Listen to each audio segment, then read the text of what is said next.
Mini Arunachalam continuation part అన్నమాట.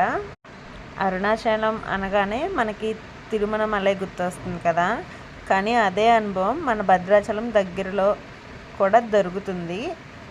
చాలామందికి తెలియదు. ఈ వీడియో వీలైనంత మందికి షేర్ అయితే చేయండి. ఇక్కడ నుండే గిరి ప్రదక్షిణ స్టార్ట్ అవుతుంది. ఇక్కడ చూడండి ఎన్ని శివలింగాలు ఉన్నాయో, చూడడానికి భలే ఉంది కదా.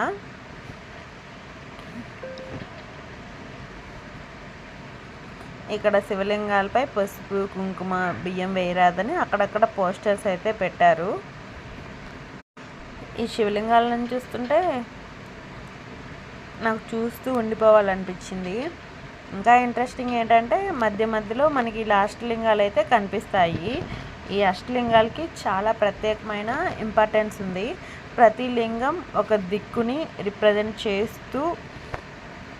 చేస్తుందని చెప్తారు. సో మనం అక్కడ తిరుగుతూ ఉంటే ఒక స్పిరిచువల్ జర్నీలా ఫీల్ అవుతాము. ఈ వీడియో నచ్చితే లైక్ చేయండి, షేర్ చేయండి, కామెంట్ కూడా చేయండి. అలాగే మన ఛానల్ని సబ్స్క్రైబ్ చేసుకోండి. మళ్ళీ పార్ట్ 4లో కలుద్దాం. బాయ్.